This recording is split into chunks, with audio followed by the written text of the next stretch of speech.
Ladies and gentlemen, welcome back to another season of MRL Monday Night Mayhem. We are here at Las Vegas Speedway for some preseason action. I am Zach Panzarella. My partner Mean Gene isn't with me this week. He had some personal matters to attend to, but he'll be back next week for the start of the regular season.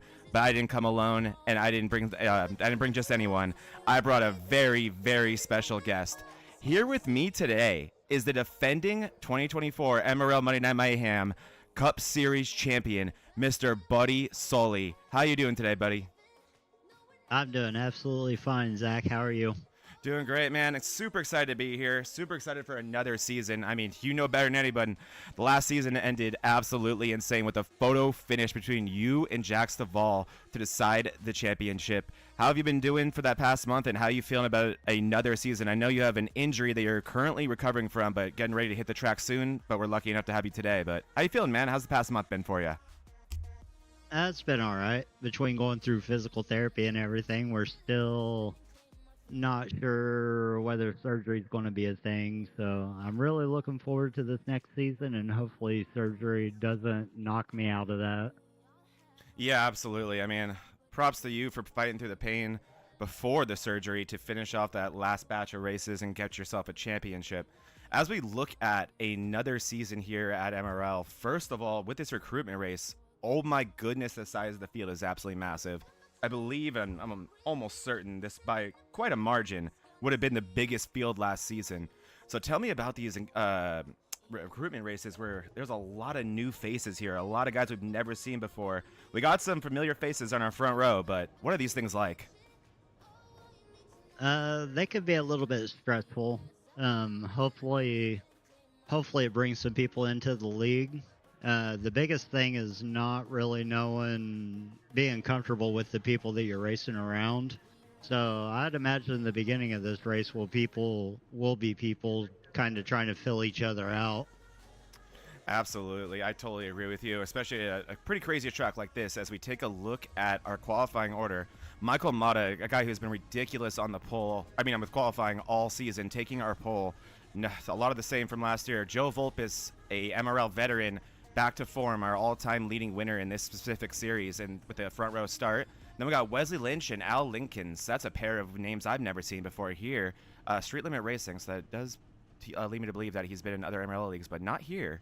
Then we got Steve Lewis, a vet, Joshua Sanchez, Jack Sanders, Jose Medina, Dalen Picklesmeyer, Pickles Simmer. That's going to be one that I'm going to have to get down if he stays.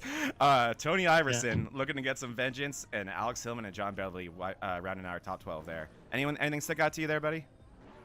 I'm really pulling for Tony. He had a rough last bit of the playoffs last season, so hopefully he can pull this one out of the hat.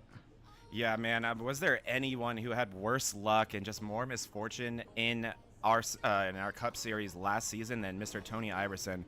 Dude probably, if we're being realistic, could have had something like 7 wins. Ends up with, I believe, 3, but most importantly, not even a chance to race for a championship at Michigan at our finale, being our first guy on the outside looking in. Man, I'm sure he's hoping for a lot different results this year, and that's a good place to start. We usually see Tony qualify around there. Yeah, middle of the pack. A lot of times what I've noticed is people that will qualify in the middle of the pack or whatever, they might not be the fastest on the short runs, but they have extremely long run speed. Yes, absolutely. And oh my gosh, we have just enough time for this, buddy. I almost forgot to do something extremely important. Let's get this thing started. And now, race fans, for the most famous words in motorsports, the star of Universal Pictures movie, I now pronounce you Chuck and Larry, Kevin James. I just got 3 things to say. God bless our troops, God bless America, and gentlemen, start your engine! Whew, what would an MRL race be without Kevin James getting us started up? You gotta love that. Start of every race. It's great. I mean, the energy he brings to every race, man, it's truly special. But here we go. I mean, I think we're going to probably get some hecticness to start early at a fast track like this, buddy. We'll talk more about how this track will progress, but here we go. For the first time this season, preseason racing here. Michael Mata going to lead them to the green flag with Joseph Volpes side by side with him. Let's get this thing started. Green flag. Michael Mata with a pretty good start, but Volpes also, and no hesitation there from the 8 of Sanchez, looking to take it 3 wide right away. That's three wide right in turn 1. This track is wide, so it's definitely comfortable and able to do it as long as you're around the right people. Yeah, and a lot of these guys don't know each other yet, as you can see that already being a thing there. Oh, and around goes the 17, contact with Steve Lewis. Flag. Massive hits there. Looks like Hillman may have gotten a piece of that as well.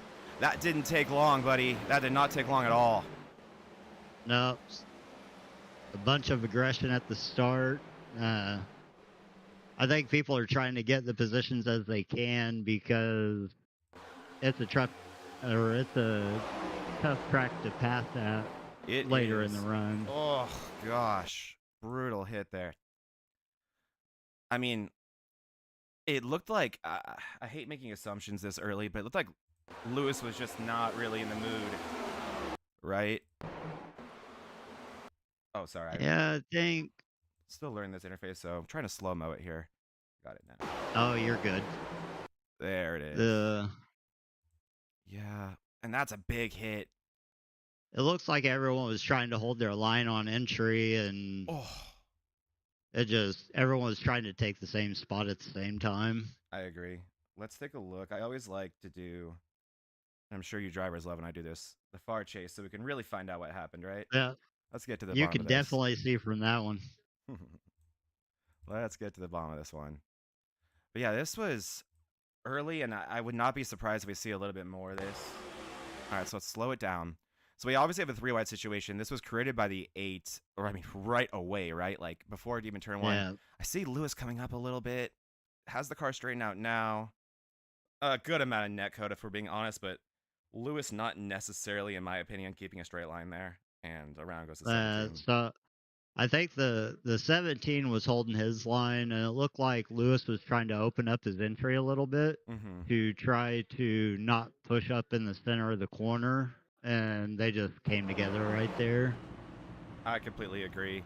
It looks like Hillman as well got a decent amount of damage from that one. Do you know?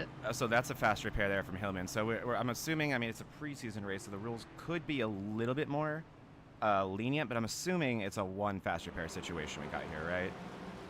That's what I was just getting ready to ask you, if there was fast repairs than this. Well, we're gonna find out visually, and I don't think it will take long, Will.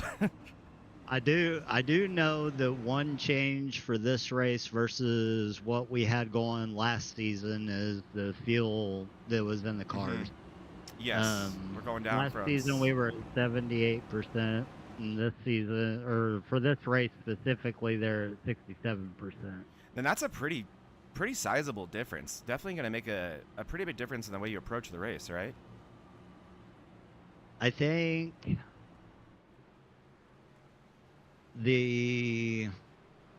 I don't know if it'll affect the handling of the car as much as what it will for the fuel stint itself. If you break down the math on that and just making it simple, 10% less. So if you have a track that you can go 40 laps on fuel, you're basically cutting that fuel run short by 4 laps. So now you're going to get 36 laps on a fuel run. Good point. I know last season there was a couple of races that had it went green. We were going to have to pit with 5 or 6 laps to go, and I think that was one of they're testing this to see if that will overcome that situation. Yeah, I mean, MRL really often tries to be a strategy-focused league, and it's kind of hard to find that balance sometimes and make sure you can keep the race with a lot of integrity and still include strategy, right? But we're getting ready to go green here. Same 2 characters up front. Still got that 8, now 1 row further up than he was. Let's see if he goes 3 right away. That's what I'm looking at. Green And we're flag. green, and that 25 of Lewis has a little bit of damage on the front, but stayed out. So keep your eye on that car as well. Green flag, great jump by the 16 Amada. Absolutely great job by Monda. Monda's always been fast. Even last season, he was one that I was kind of worried about because of his speed. Oh yeah, absolutely. He is definitely one to be reckoned with. I mean, and he's been just like guys we saw like David Cook last year, really dangerous on restarts, really knows how to tie them right and not do the same thing over and over again, which is so big. As we see some 3-wide action around this track, Jose Medina, Nick getting around Steve Lewis there. Man, they are not waiting, buddy. This is intense. That's some good racing here at the start. Hopefully people keep the little thing in the back of their mind about the tires, because 10, 15 laps, I would expect to see people starting to get loose off the exits if they're over driving right now. Yeah, I'd agree. I think we're probably about 5-10 laps until we start to really see these guys feel the effects of the tires. But man, they are not driving like it. They are absolutely going for it. As you see, it looks like that damage that Lewis picked up in that first incident may be affecting him more than he anticipated. He's starting to fall through the field here, and it looks like he's having trouble entering the corners and keeping that car underneath him. Looks like Owen's trying to take him 3 wide and trap him in the middle. Yes, he is. Oh man, we have some intense racing. I hear contact everywhere. Probably won't be long until we're back under caution.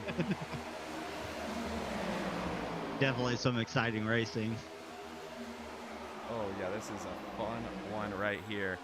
And look at that gorgeous 12 car looking just like Ryan Blaney out here. I love that.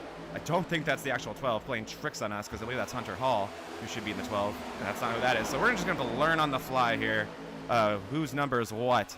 But nonetheless, great racing all the way back to the back of the field where you see them 3 wide, but right now in the lead with a pretty commanding lead, Michael Mata. Michael Mata, he definitely has speed.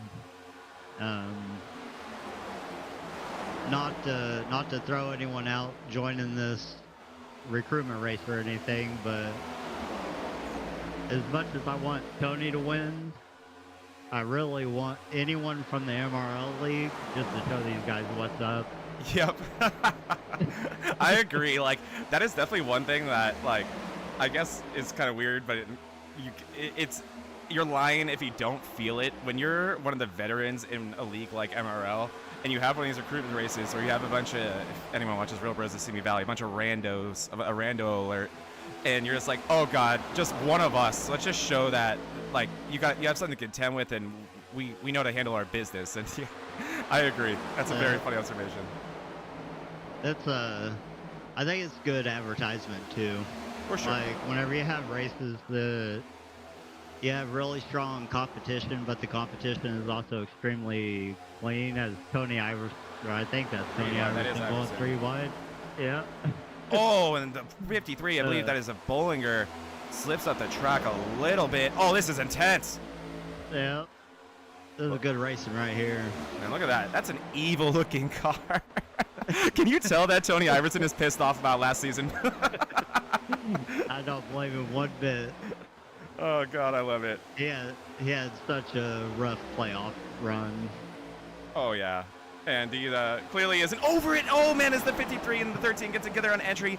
Amazing gather up by Iverson for that not to get worse. That was almost a disaster, I think. Oh, that was that would have spelled disaster. These guys are not by themselves. Look at how big that group is behind them. They likely would have collected more if anything had happened there. So, as fun as this is, they got to be careful. Iverson understands this car a lot, so it's not unexpected that he was able to gather that up the way that he did. Yeah, I completely agree. He is extremely impressive, especially on a next-gen car, which is, I think most people would agree when it comes to oval racing, if not the most, one of the most difficult cars to drive.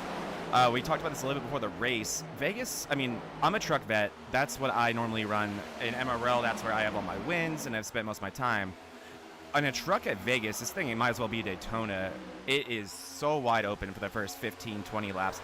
Even with the update, it still was. But then in a next gen, it is so much more technical. There's actual off-throttle time. The tires fall off quickly. Just how different is it, someone like you, buddy, who has experience in so many different types of cars and clearly has mastered the next gen, how much different is this car than something like a truck? So the trucks with the aero package that the trucks have and the lower horsepower that they have, a lot of these tracks turn into high momentum tracks. So with the trucks, it equates to something that you would expect from, like you were saying, Daytona or Talladega or plate race track where the draft is super important. The next gen, the way that the draft works at a lot of these tracks, but the tires, the heat in the tires are way more important than anything else. So at the beginning of a run, if you think you are, ooh, that was almost a wreck. If at the beginning of the run, if you're super comfortable in overdriving the car, you might not have that much wear in the tires, but if you get the tires over 245, 250, something like that, you're going to start heat in the tires in the next gen is equivalent to wear in the tire in the truck, if that makes any sense. Yeah, absolutely does. And man, talking about tires also, buddy, like if you are trying to save them or keep heat out of them, this is not how to do it, but you really don't have much of a choice when you're racing guys when you're racing like this. This is incredible. That right there is what I was talking about, how that 8 just got loose off the exit. Mm-hmm. And now he's dropping back a little bit, so I would assume that he has the other, or there he goes again, flipping the apron and getting loose.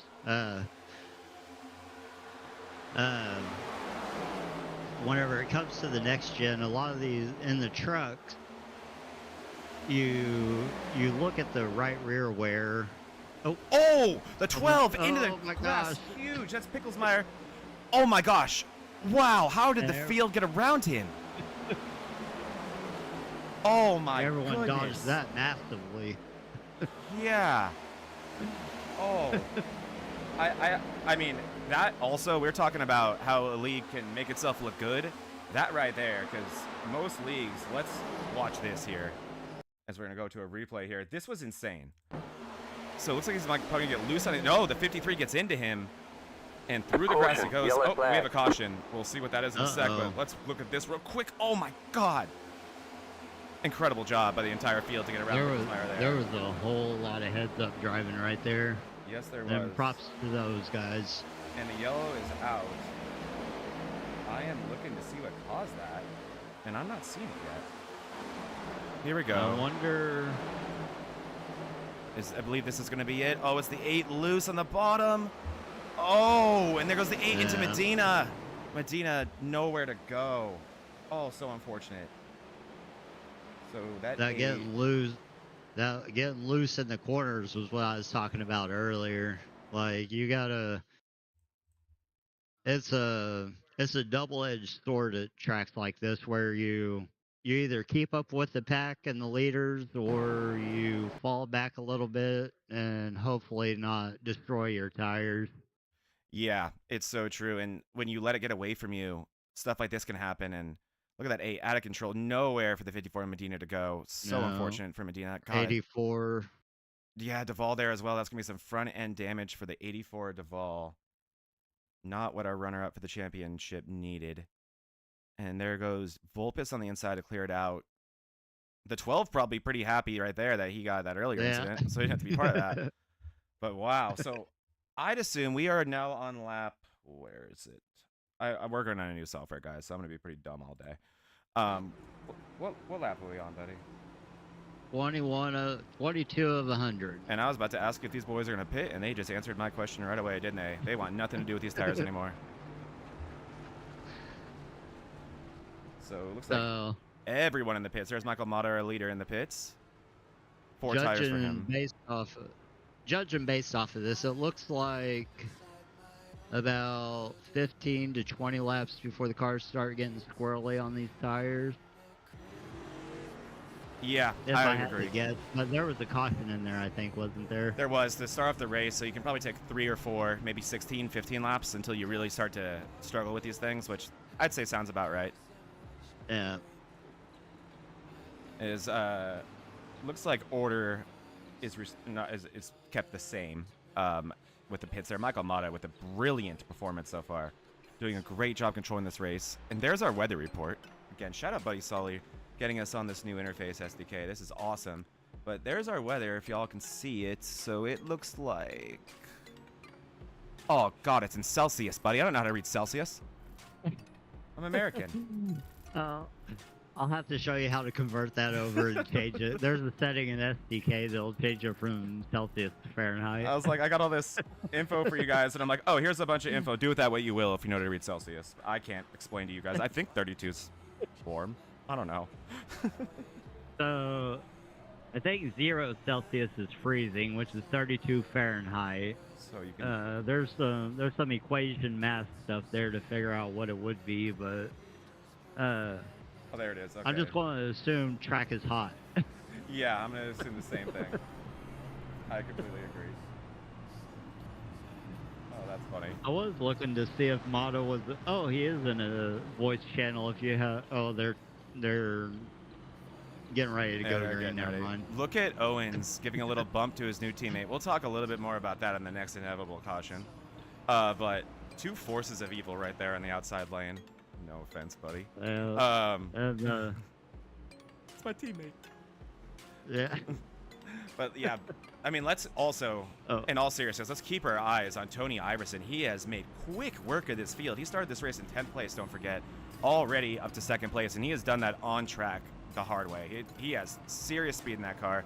I think the only concern was that he probably used some tired making those moves, but no harm, no foul now with a set of 4 fresh ones. It's trying to. Everyone pit, didn't they? It So looks they like should it. all be even. Mm-hmm. Let's see. Pit Let's times. see. Yeah, everyone pit. 1 car took 2. Kevin Kyle, you psychopath, took 2, looks like. Yeah, Kevin Kyle looks like he took 2. Everyone else looks like they took 4. Green. And here we go. Green flag. Another just like a rocket. Michael Massive Mata. jump. Huge jump. My goodness. Looks like a nitrous in that thing. And here we go. A field with some fresh tires. Confidence for Mr. Feelgoods, as they like to call him. And you're about to see what they call him that. 3 wide. 3 wide coming out of the exit here. Oh, 3 big wide contact. next in the Big hit. pack. Oh. Sanders is probably going to go back in the field. Caution, yellow flag. That's a big one. That's a massive one. Oh, no, buddy. The big. They're not done one yet. at Focus into the Vegas. list when they're not done yet. They're not done yet. They're not done yet. It would be Oh a my lot goodness, I don't even easier know to talk who about. all got selected. I think the easier way to approach this one would be to talk about who wasn't in that one. Which I think only goes to 5th, dude. I think it literally only goes to 5th. It does. That was almost like a super speedway crash. That was a super speedway crash. Dude, it goes to 5th. Only 5th place and higher was safe from that one, buddy. Did Owens get through that? He did. He was the last car through, I should say. So Tony got involved, huh? Everybody got involved. Everyone got some. Let's take a look at this one, because I think that's going to be a fast repair for a lot of guys. we're about to find out how many they have, aren't we? We said we would. So this wreck lasted about an hour and a half. So it's going to be pretty difficult to even show you guys like where it started. That was one of the most unique and crazy wrecks I think I've ever seen, buddy. Like, So whenever that wreck started, I was watching the 3 wide at the back of the pack. where do we even start? Okay, hold on. So I'm just going to get our bearings here. I think it's that 12. The 12. Oh, so the 12 is Picklesmeyer, who was actually the 15. At least I know Thanks for that was buddy. the first car that I seen kind of awkward. Let's take a look here. Let's watch this. Here we I think they go. might have just clipped Iverson, it looks like. Yeah. Oh, Or and, no, the 8. and there's Sanders coming up the track. Oh, no. Yeah, that's what did it. Yeah, absolutely. Look at Just the 8. slide back up into the track. I think the 8 again, like not his fault. I think he reacted to what he was seeing and he spun out on his own. Unfortunate for him, and that only made matters a lot worse, obviously. Because yeah, let's take a look at this 8 here. Watch this. Let me go back here. Sorry, I'm a little bit slow on this, guys. Oh, you're good. But yeah, let's watch this 8. This was there was just a lot of wrecks in one here. Because okay, oh, so the 8's out of shape because of that. The 25 and the 8 get together. 25 down the track. The 8, oh, that hit probably just completely destroyed his toe link. He probably has very little control of that car. Trying to get it gathered up and put it against oh yeah, look at that thing. It's not going straight. And the field just needs to check up, buddy. What are they doing? A lot of these guys driving straight into it. So I think I don't have an explanation for it. I'm gonna put someone on blast. I don't know who this dude is, and everyone in this field is very talented. But I'm gonna pick on a few people here, buddy. And this is what you should not do when you see a record. Yep. Oh hey, don't do this when you see a record in front of you, ladies and gentlemen. Don't blast through the middle of it like this, because watch what happens normally. And this is a good example of what happens when you try to blast through a wreck. Boom. Yeah. Still full throttle. And the car's just too wide open at this point. So now look at this. Now you collect Joe Volpus for no reason. Now Volpus is going to become a part of this. And that's why you want to be Jose Medina here. Look where Medina is in the 54. All the way in the back. That's where you should be. That's enough mean stuff. It happens to the best of us. You only have a second and a half to decide on that. I do got to apologize to the 12. It wasn't the 12 that was involved in that. It was the 25. Okay. They both have yellow cars, so it all looked the same. No, this is confusing. Well, here we go again, buddy. We're about to go green. We spent so long analyzing that, or really what it is. I spent so long figuring out the camera that we're about to go green. Let's see how we can do here. And just like you predicted, lots of fast repairs out in this field, aren't there? Look how pretty all these cars are. Massive jump by Mata again. I know, just amazing.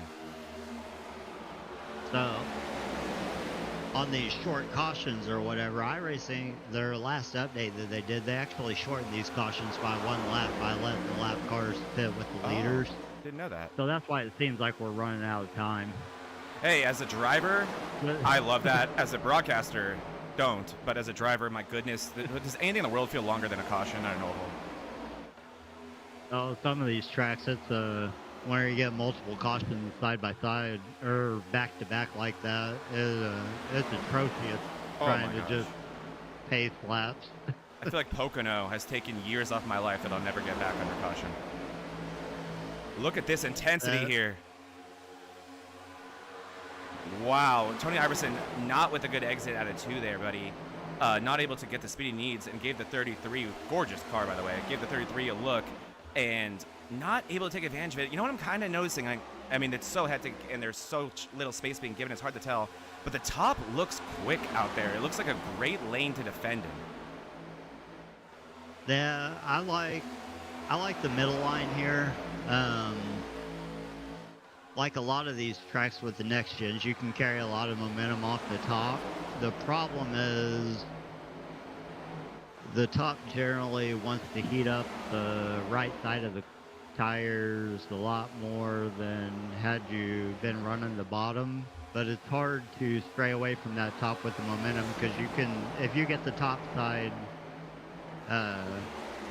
you can just full throttle. You don't got to worry about anyone on your outside. The only thing you have to worry about is the wall. So you can carry a whole lot of momentum off the top, or out of the exit. Yeah, you absolutely can. It's definitely curious at a track like this, because oftentimes at Vegas you can go so quick and there's such little off-road time that the bottom obviously is the way to go, making the track shorter. Just, you know, simple math there that even I can figure out. However, yeah, when there is any off-road time at a track like this and the top allows you to hold it wide open, that can make all the differences. Look at that right there. Let's see the 17 getting a nice run on Iverson on exit, all by using the top. Let's watch it again here, buddy. Yeah, that corner entry is brutal, but the exit's probably where you're really going to benefit. Yeah, so if you see Iverson and Owens taking the inside, hugging that white line down at the bottom, that's conserving their tires a little bit, because they're not carrying as much momentum off the corner. The 17 is fast right now, but 5-10 laps maybe, that'll go away quick for the 17 because he's progressively heating up that right rear. Good point. Yeah, you're right. Let's keep an eye on that. But oh my gosh, speaking of keeping an eye on something, let's keep an eye on the two new teammates, the 13 and 11, working together to put tons of pressure on Michael Mata. This is something that I want to look for this season. These two guys teaming up now. Yeah. To just be an absolute powerhouse. And this is the situations where it's really going to come into play. But wow, maybe not. Owens looking to the inside of his new teammate, Iverson, and they are close. They almost made contact. That was super, super close. This season with Iverson, Owens, and we'll being keep the teammate. third one. We'll keep the third one a secret. Yeah. And then the one thing that I don't like about what they're doing is running side by side, because that's going to let Mata have the preferred line and run away.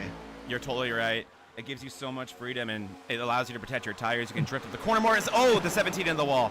17 rides the wall, Ross Chastain style, all the way around it. Good job by him to keep it glued up there to not make that situation worse than it had to be, but that's going to cost them significant possessions. That's Likens in the 17, all the way down to 8th place now with that mistake. But it doesn't seem like that's going to do too much to his car itself. Just needs to recover now, cool those tires off, and just get back at it, right? Yep. Just recover from it, and we're at lap 36 of 100, so there's definitely pits to happen. Try to recover whatever you lost from that little scrape on the wall, and look for take a pit, fix whatever damage. Save your fast repair for the end, because it usually gets crazy. Yes, it does. I don't know how many guys have that fast repair left. And quick little side note to answer our speculation earlier, buddy. If you look at our leaderboard, the 19th and 20th place car of Sanchez and Bollinger, two very quick drivers today that were aggressive, but oh my goodness, who was that back there? Was that Wesley Lynch, I believe? Saw a car very loose back there. I mean, I'm gonna have to learn these cars. I'll get better next week, folks, I promise. But clearly only one fast repair, buddy, as now there it is official, the 19, the 20 out of the race today. That's unfortunate for those. Ooh, look at Hillman in the 17 here. Close side-by-side racing. Great stuff here. We're getting into the lap count on these tires where stuff's going to start getting squirrely too. So I wouldn't be surprised if a caution comes out too soon. You're completely right. We are really at that spot where these guys are starting to feel those tires, whether it be more tight or more loose. Probably the feeling, or whatever feeling it is, it's probably the exact moment that you don't want it. That's what it always seems to be at tracks like this. Look at the battle for the lead. Let's go to that real quick. Look at this, and look how tight these cars are getting in the middle of the corner, buddy. Watch this through 1 and 2 here with David. Watch how he's going to drift up the corner unless he figured something out through 3 and 4. But man, that did not look good. Yeah, I think it's tightness that these guys are dealing with right now. That's what it looks like to me, at least.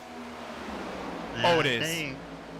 I think what they're going to fight with is, so a lot of times what happens in these cars is you get tight on entry and then you get loose on exit, but it's not necessarily loose on exit. It's whenever you're super, super tight and you've worn out the right front, you put more and more will into it to try to make the exit of the corner. And that's actually what snaps you loose on exit. Oh man, speaking of loose, look at the 12 of Picklemeyer, extremely loose. Great gather up by him to keep his momentum, but that was a huge moment for the 12 there, or the 15. I don't know what to call him. The 12 slash the 15. But what is that, the Menard's car? Yep, the Ryan Blaney. Doing Ryan Blaney at Vegas things. But man, this battle is super, super intense. You're so right about that. And let's ride on board. I think with somebody, I'm going to choose Iverson because he's a great tire saver. Oh my goodness. And right as I say that, jinx me, hits the wall. And there goes Hillman around. There goes Hillman around. What a dodge by Medina. That was incredible by Jose Medina. The yellow flag yellows is out. Hillman around. Nope. And did Hillman get the wall or anything? if he did, couldn't tell from oh, he's about to. Oh no. Now he did. Now he did. Alex Hillman. Alex Hillman, a member of DDI Motorsports, an official team this year. Hillman, Dalton Geyer, and Hunter Hall will be making up that team this year. And his ex-teammate, Jose Medina, right there. And wow, we were looking at this battle a couple laps ago, weren't we, buddy? The 17 and the 17 and the 11, and I'm not super surprised to see this happen here. So here we go. 17's loose. Coming down. No harm, no foul yet. Hillman slides up in front of him. Hillman's out of control. Hillman is completely gone. So I think Hillman just got loose, and the 17 was in the wrong place at the wrong time. And I agree. Amazing wreck avoidance from both the 17 and whoever that purple car is. That is Jose Medina. 54. We got to ride on board for him with that, don't we? I think he was expecting Hillman to go back up high and then got trapped down low. Yep, and now he is absolutely screaming to his wife for a new pair of underwear. Because there's no way those things made it through that. We were riding on board with Jose here. Jose Medina, an awesome driver, ran part-time last year. Really showed tons of speed. Just didn't have the luck that he needed to, and specifically at the wrong times, right? But fresh slate here. And hey, finally, I mean, this is making your own luck, if we're being honest. This is real time. This is how long Jose Medina had to react to this.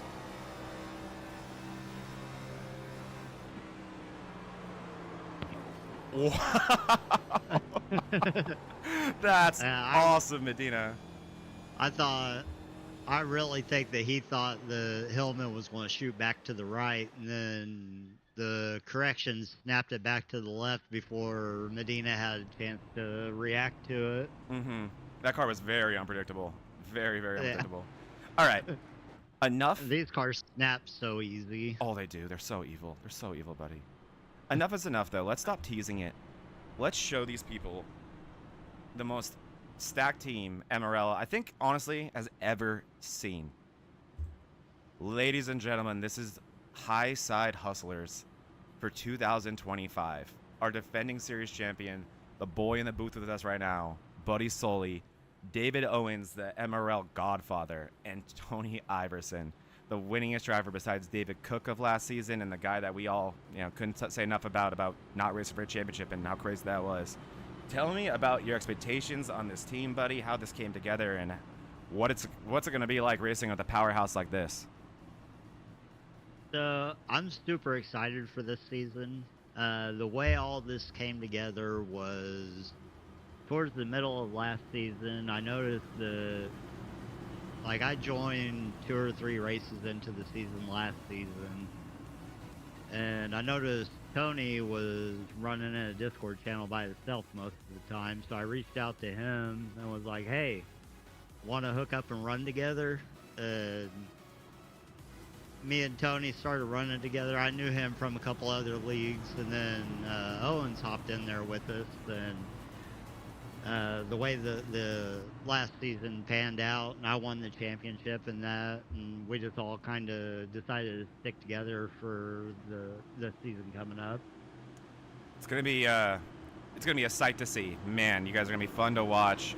With team standings next year, definitely is gonna matter as well. Excited to watch it. But here we go. We're going green again. David Owens this time, leading the field to green. Not quite the restarts that we saw from Michael Mata, but not bad nonetheless. And look at this mixed bag we got here now, buddy. Look who's in third. Look who's in fourth. Jack Stavall, Steve Lewis. We got all types of characters back there. Yeah, they are. Of course they are. Yeah. Says it all. What else would they do? Yeah. And there's Medina in the middle of it again. I thought he was going to get squeezed right there in the middle. That came together quick. And look at that 17 making a great move through the field wide. there. And there goes Lewis. Insanely big hit for Steve Lewis. Insanely big hit. 12 in it again. Bad. 12 in it again. They ended up 4 wide there for a second, I think. That was a big one. That was a big one. Let's take a look. Gosh, we weren't wrong about how this was going to go, were we? No. I think it's just going to progressively get more aggressive as the race. We're almost to the halfway point right now. Here we go again. See, I think they were 4 wide there. I'm not sure if the 17 or the 88 knew necessarily. I don't think so. And look at that missile to the 33. Enormous hit for Steve Lewis. Who's not the 23, my bad. He has a new number now. And then the great bit of netcode saving the 01's life. There's Dalton Geyer, another member of DDI Motorsports with some awesome wreck avoidance by Dalton Geyer. Oh, careful of Sanders there. Gets through that.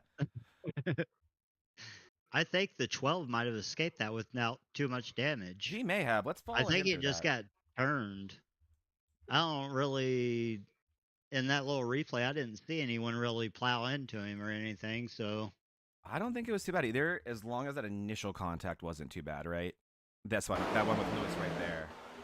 That could have been enough to do some damage. I don't know. Yeah, I don't know either.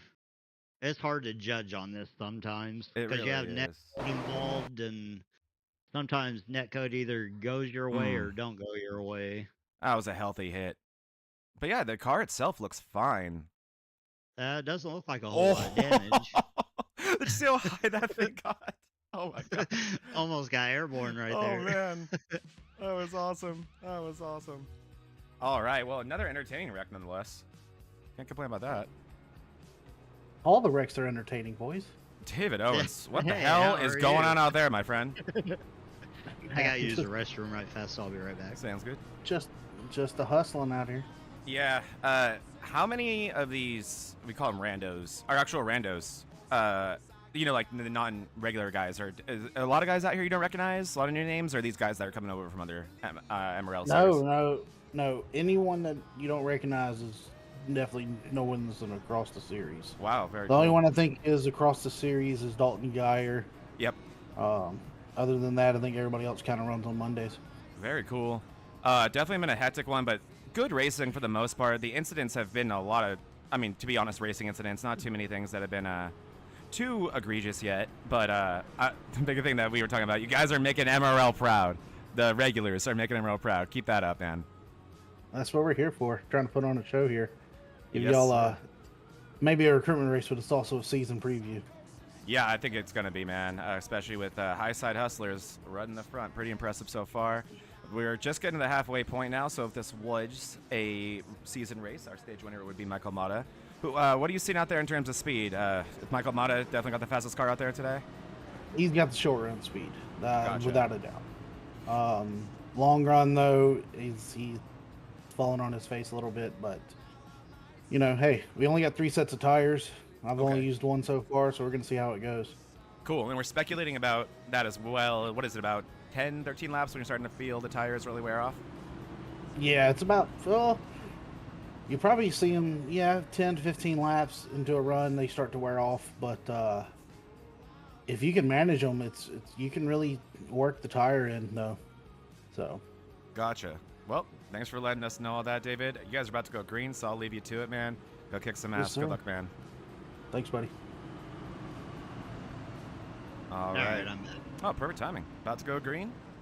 Michael Mata here, leading the field again, regaining the lead there. Now with Tony Iverson on his outside. Looks like Owens decided to pit. We're going to have a huge mixed bag of pit strategy, I think, here, buddy.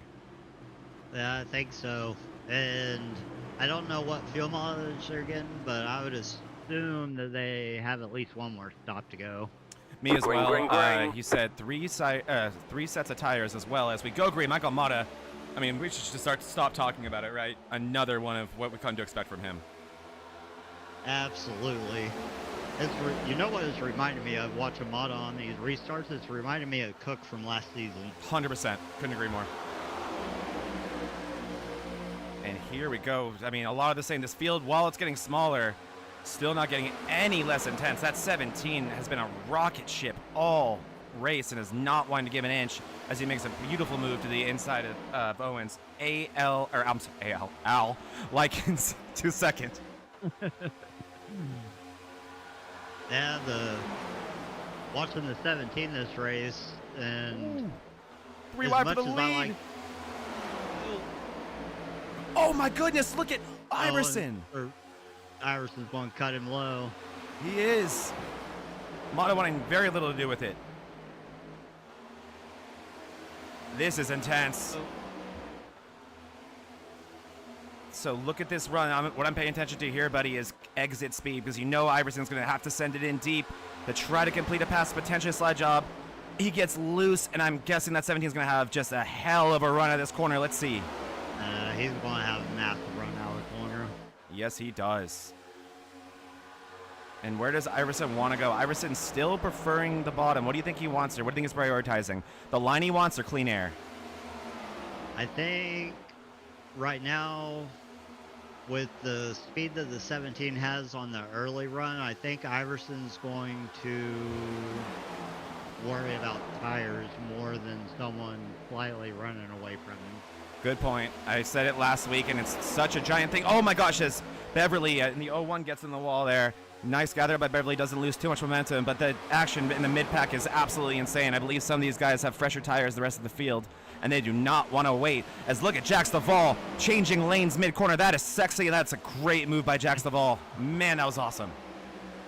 That was a move by Jax. It was an absolute blast racing him for the championship race last season. He's clean, he's good, and he's fast.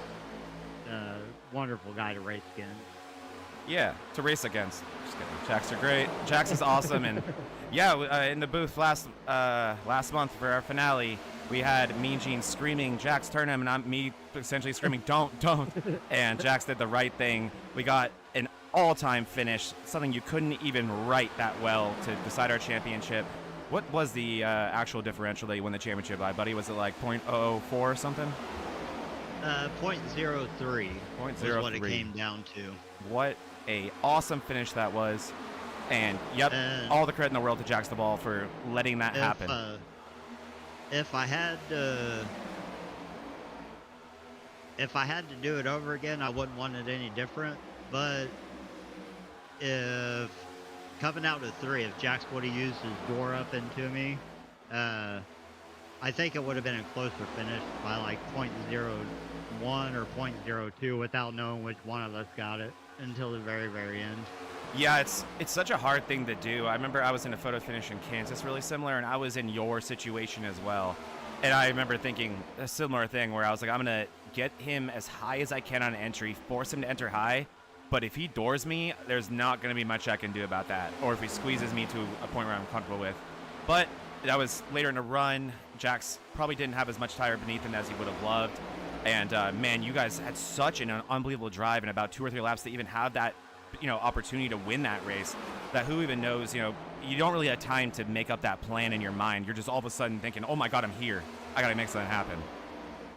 Absolutely. And look at Iverson really last minute. Oh yeah, it was.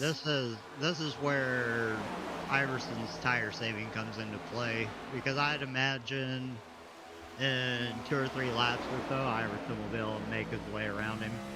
Yeah, you called that, man. You absolutely read Iverson like a book in terms of what he's prioritizing, because look at this. We're on board with Iverson here. Look how he's able to hug the bottom while the 17 slides up the track, and that's going to be probably all Iverson needs to make the move, isn't it? Yep, the 17 might have the momentum out of the next corner and still be able to stick side by side with him, but I would expect coming out of 4, Iverson's going to have the lead. I think so too. You just want to get here side by side draft him down the backstretch. Oh, Iverson not with the exit that he wants. Really impressive by the 17 to wrap that corner far better than he did of 1 and 2. And this is another thing that we talked about before the race too, buddy. While this track on, the track map looks somewhat simple and it can feel simple, 1 and 2 are actually quite different than 3 and 4. And we're seeing that right here with the 17. He does not have the speed through 3 and 4 that he has through 1 and 2. So you have the D-oval part on the front stretch going into 1 and 2, which isn't as sharp as of an entry into 1 as you get into turn 3. So you have that whole backstretch going into 3. So the entry to 3 is actually sharper than the entry to 4, or the entry to 1. Mm-hmm. And that changes up how you need to approach that. Yeah, you can definitely create a much wider arc through 1 and 2 than you can through 3 and 4. Which Iverson has the lead now by a lot. Yes, he does. He absolutely did what you said. He prioritized the tires. But don't look now. Jax Duvall and Brandon Garand in 3rd and 4th really have just driven through the field together and now find themselves in 3rd and 4th, I believe, yes, with a better tire situation. Not by much, but it looks like a slightly better tire situation than Likens has. Likens, I think, just really drove the rubber off those things, getting that lead. And the 84 of Jax, someone who's been known to be able to save tires, as well as the 57 of Garin, doing an exceptional job. Ooh, Jax scrapes the wall a little bit there. He's going to have to clean that up, I think, dealing with some dirty air off that 17 of Likens. It didn't look like too bad of a scrape, though, so I think Jax might be okay. Oh, the Garin, that can't happen, though. 57 of Garin gets very loose on exit. Great gather up as he can find it there and rejoin cleanly. He's going to have to enter this corner in a nightmare scenario. Way too low, and look at that. Look at how hot those tires still are. Yeah. He's going to have to take it easy for a couple laps to pull those tires off. Yeah, something that people just don't talk about enough, and it's just like air when you're racing, in my opinion, buddy. It's so hard to react to and really understand the things you can't see. You can't see heat on tires. Tires don't glow when they get hot, but you feel it. And when you have a situation like that, and depending on the car, depending on the track, it's all different. But the next gen especially, man, it does take, what, 2 to 4 laps of really conservative driving, really careful driving to cool down those tires to where they're comfortable again and where it's just not unpredictably loose. Yeah, it can take a few laps to cool it off. The one thing going for Garand is everyone's pretty much spread out, so he can afford to lose some time on track to not necessarily lose positions while trying to cool the tires off. Yeah, Oh, sorry, go ahead. If he keeps driving like he's driving, he's just going to continuously heat those tires up, and the car's just going to get more unstable. Yeah, you can just compound an existing issue. One thing you just brought up that really just caught my attention, but how often, I mean, or really how not often, do you see gaps like this at a track like Las Vegas? It's all depending on the league and how clean it is, whenever it comes to long green flag runs like we're in right now. Whoa! Duvall and the 17 get together hard. That was a moment. Oh, and behind them, that orange car. I gotta figure out who that is.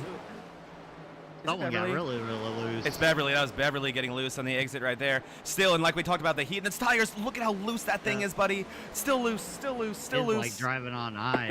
And the yellow's out. I believe that was Beverly. Let's see. Oh, I see more smoke. I see more smoke. He was still going straight, so it was someone else somewhere. The Vol and the 17 are still good, thank goodness. All right, let's see who crashed. David Owens. David Owens. No way. Let's take a look at this, buddy. Around goes Owens. Violent spin. Looks like he got loose off the exit. Doesn't look like he hit anything, though. How destroyed would that car be if this was real life? Oh, my goodness. Hitting all that grass and everything. Oh, my God. That thing would have flipped.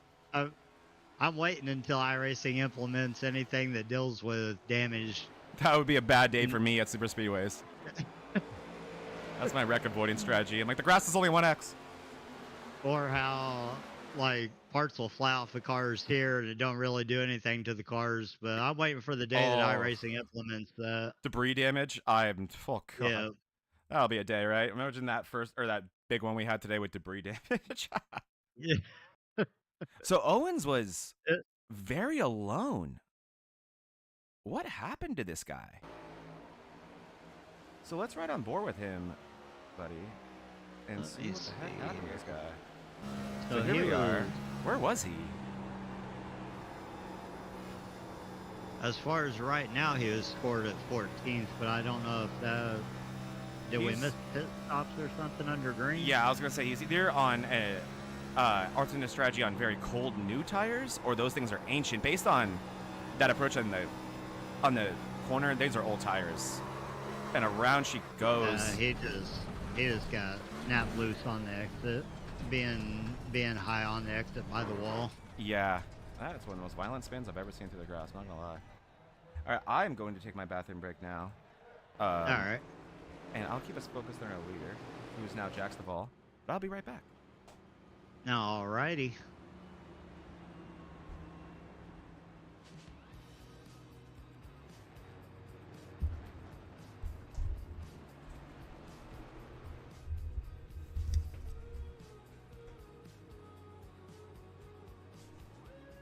Looking at the top 10 here, we got Jax Duvall in first, Tony Iverson in second, Wesley Lynch in third, Jack Sanders in fourth, Joseph Volpus in fifth, John Beverly in sixth, Al Likens in seventh, Kevin Kyle in eighth, Jose Medina in ninth, and Dalton Geyer in 10th. And that should bring up that should be the running order here as we go green. After this lap, I believe we should see the pace lights go out on the pace car.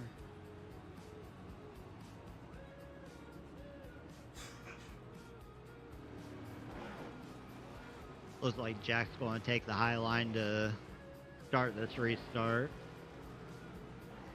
After having a kind of a mixed bag here between people in the top 10 or so, between regulars in the MRL league on Monday nights and some random guys just joining the recruitment race. I'm really hoping to see some of these random guys hop over to the league. It'd be fun to race against some of these guys. All right, I am back, and looks like right in the nick of time, aren't I? So I caught the top 10 here, and we got a mixed bag of people from MRL and just the randoms in the league. Rando alert. You're right, we do. We got Duvall and Iverson controlling that front row. Duvall, man, look for him. That guy, sneaky speed at this track today. Yeah, sneaky speed, and hopefully he don't based on the people in the top 3. Jack gets a good jump. Tony's right on his back though, going into 1. Bizarre looking restart there as well, buddy. I'm scared for Jackson, a black flag situation. That was I don't think it was Jackson's fault, but a bizarre looking restart. Hopefully he's good. I'm not seeing anything on my end. As here we go with Iverson able to use that weird restart and the big run that Jack's got to create one for himself as he goes to the inside of Duvall. Duvall's going to have the momentum here on the exit, I think, but it looked like Tony just sent it. He absolutely did. I'm surprised he didn't want to shut the door, but look at the 17 coming through. 33. Don't look now. Jose Medina in 5th place. He has a head of steam. He goes to the inside, and Likens in the 17 with an absolutely beautiful move to take the lead and then some. I'm afraid the 17 is getting this lead right here, but there goes, Iverson gets loose. Big one, Mata Iverson, the 33. That was a big one. You could see that one from a mile away, buddy. Iverson was loose in the middle of the corner. He almost had it gathered up, but there just wasn't the space. Hope. Oh, let's take a look at this one. That was a big one. You were not wrong. And it was a big one with important drivers. That was a little bit early in the scene. I think. Let's go a little bit further back. Because, yeah, by that point, he's already loose. It was almost on entry to the point where he was already very, very loose. They were trying to go 3 wide there, I think. Someone was wanting to run the middle, or the 33 was wanting to run the middle, 54 on the bottom. Yep, the 33 of Lynch to the inside. Keep your eye on the difference between the front and the rear end of the 13. That's when you'll know. There it is right there. That thing is sayonara. He gets on that transition there, that stripe. And he is just a passenger, right? Nothing, I mean, Lynch can't do anything about that. If Lynch backs it up, the 16, look where Mata, he has way too much speed. Mata's going to collect him. There's just nothing anyone can do there. Oh no, look at the 84. Duvall, is Duvall going to be a part of this? No. I think he missed it. What avoidance by the 84 of Jax Duvall. And again, the 36 of Dalton Geyer, just like I taught him. What's the grass, buddy? It's a 1X. That's why you do that. Well done, Dalton Geyer. If all else fails, just take the grass. Take the grass. There's usually less cars there.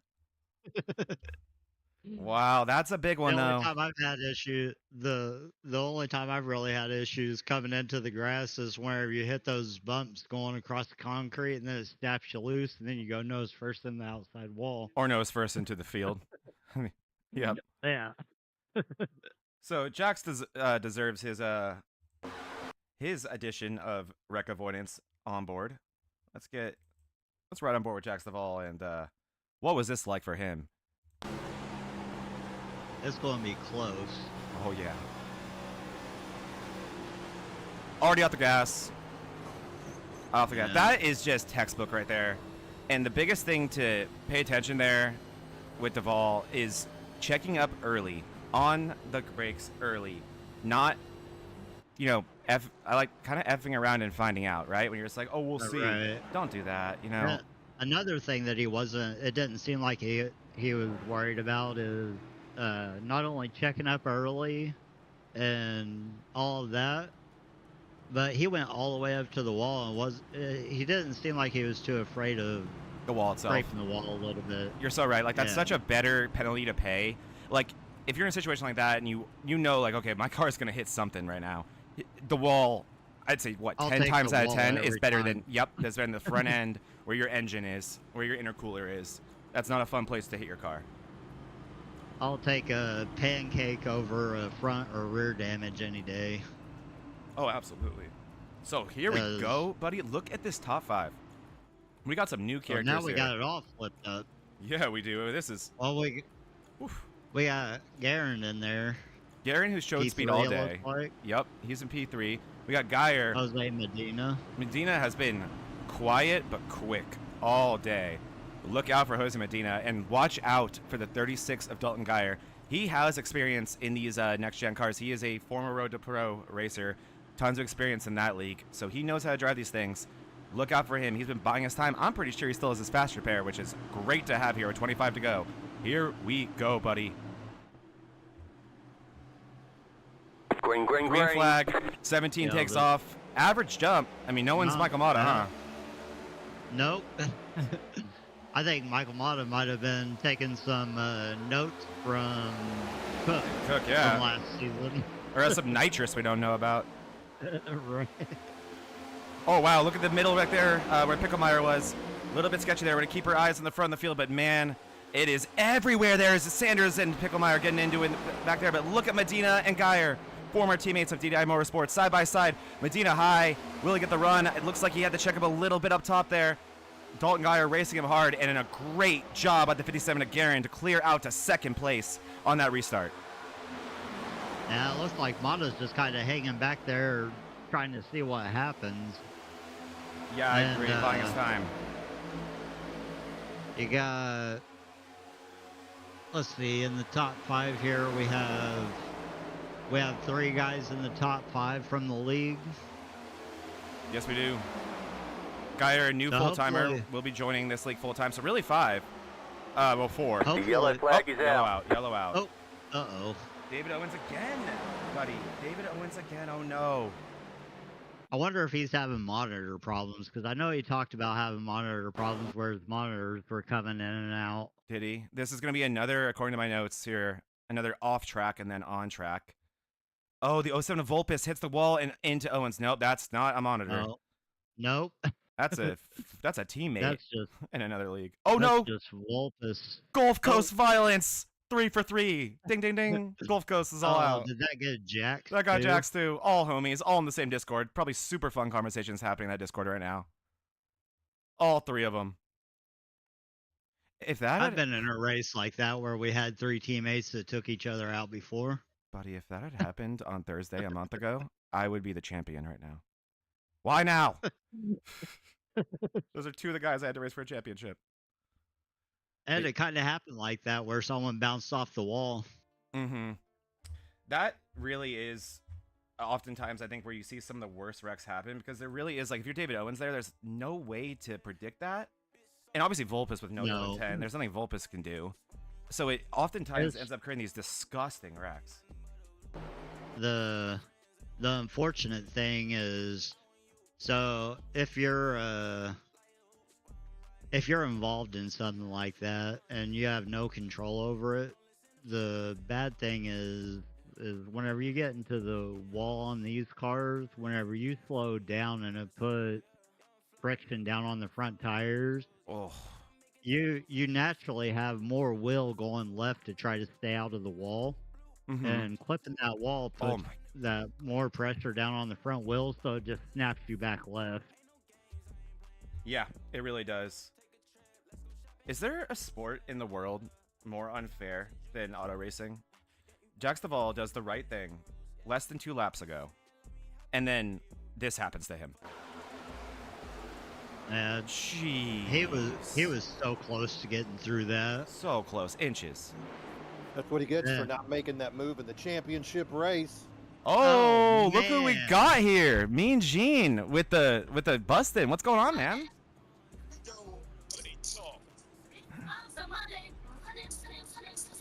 And all the money references. What's up, Gene? How you doing, man? Oh, love to join. You've been listening to the broadcast, man. You fellas are doing a hell of a job. Oh, thank you. This race has been some kind of magic, though, hasn't it? New guys, old guys that are new guys that are old. Hell of a race so far. Absolutely, man. It's been a lot of fun, and yeah, MRL holding strong, but man, these newcomers, like this 17 is, we're about to go green here. If this 17 of Likens can keep this up and he stays, watch out. I heard you earlier talking about that tire problem, and then no sooner did you talk about wearing out tires, the guy pushed right up the track. Crazy stuff. Yeah, absolutely, dude. It's been wild to see. How was your night, Mean Gene? How you feeling about this coming season? Anything you want to talk to us about? I'm loaded. The only thing, I'm on a mission. Mean Gene is on a mission. I have got to get David Cook back behind the wheel. He's not in the server right now, which really hurts my feelings. I'm a big David Cook fan, and I need to see that guy riding out on Cook's lane again. So anybody out there listening, you know David Cook, it's time to put the pressure on him. Put a full court press. Don't run that safety prevent defense on him. Go ahead and run that press and get him back out here. Yep. I was really hoping to see Cook here tonight. Yeah, David Cook, one of the Final Four from last year, and just got unfortunate, got caught up early on or at the end of that race. He was racing for the championship, big wreck, and then ended up with that amazing finish where Jacques Duvall just lost the testicular fortitude to do what it needed to be done in those last turns. And Buddy Sully, with that big win, buddy, well deserved. Really happy that you got the win. Excited for your new team too, bud. I'll tell you what, talk about the triple threat. I mean, that's like watching Japan, Germany, and Italy get in the early 1940s. It's like Team USA, and it's like Team USA in basketball. Well, it looks like the pace car's out of there. Take it away, Zach. Yes, we're about to go green here, and keep our eye on the 17 of Likens. Let's see what Garen can do here. He had a brilliant restart last time, buddy, but man, that inside lane really seems to be where you want to be, even in the second row. Let's see if 2 restarts in a row, third place can clear second place. Yes, look at Garen. He might fall away the fourth here. And there we go in the exit. Garen squeeze by Sanders there. The intensity is full tilt. Mata in the 54 here, what do you side think, buddy? by I'm side. looking at 3 wide there, dude. What are they doing? Oh, this is a comfortable track. 3 wide's definitely. It's not too nervous here, at least early in a run. Picklemeyer somehow with a healthy car. Looks like he used that fast repair. Look at Picklemeyer there behind Garen. Garen trying to recover from the restart, but man, you just do not want to be on that outside lane in the first row.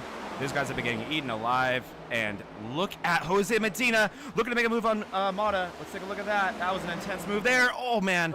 Garen to the wall. Right behind them. It's where do you even look, buddy? There is action all over the track here.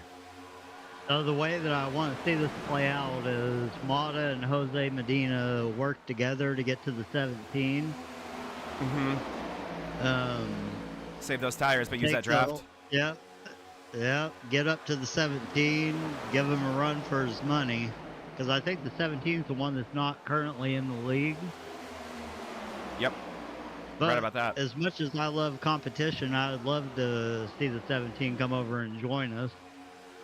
It'll soften the blow a lot if he if he joins us, right?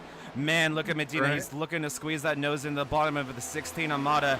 Didn't have the space there. 15 to go here. It is go time, as you can tell. And we got a mixed bag of tire wear here. So don't look now, or don't count anybody out. It could literally be anyone. As look at Iverson, able to hug the bottom. Look at how well he hugged the bottom there and still got to run on exit. Now, I think he has fresh tires compared to everyone else. He has to. How else would you make a move like that? Look at that, buddy. Look at how much that 13 stays just stuck to the bottom of the racetrack. Let's go on board with him real quick and like take a quick look or a close look at how that 16 is going to slide up while the 13 won't. Gets that thing planted, full throttle, and look at Mata. He's afraid of that wall. Iverson is not worried at all. This 13, watch out for him. Smooth as all get out on the exit. There he goes again, entering very low. Really has to use that entry speed. Trying to make it stick right in that apron. Do that a few more times. Did you see how he snapped the wheel to the right a little bit on entry? Actually didn't, so... Okay, we'll watch it again in 1 and 2. What is that for? Is that to get the car planted? So I think he has his rear bias set so low, the under braking is locking the rear tires up slightly to not drive off of the right front. Wow.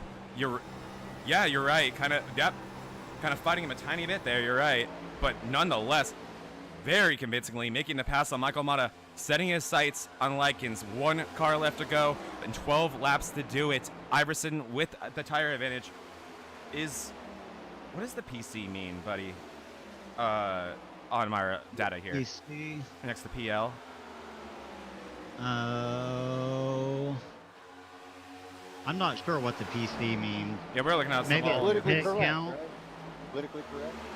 Yeah, it means it's politically either correct. Politically correct or pit count, maybe. Maybe the number of times that they've pit. Oh, that could be it, or politically correct, and maybe just a score. Everyone not doing great. If it's out of 10. These two going now. Look at Iverson, these two go, though. Old blood, new blood.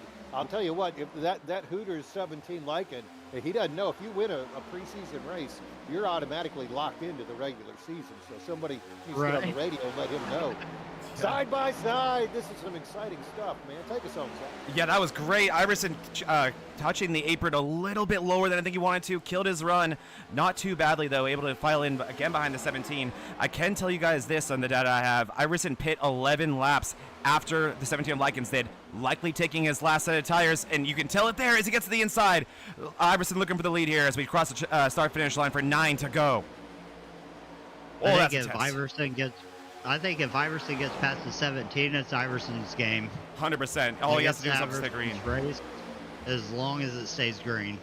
Yeah, all he's going to be doing is praying for clean racing, but he cannot complete that pass, that outside lane, holding enough momentum to fight off the runs you can get on the inside. How does he make this work, buddy? Oh, they make contact. That will do it. That will do it. 17 on the wall. That's going to be a caution. Yellow flag. Oh. There will, without a doubt, be words exchanged. We will analyze that before we have an opinion of it. That was nonetheless an enormous moment.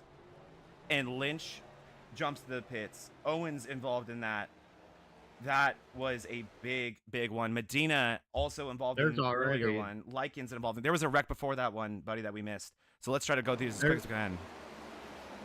There's quite a bit of apologies already on the comms. Are there? Okay. Yeah. Trying to find the first one because here we go. Likens with this initial crash.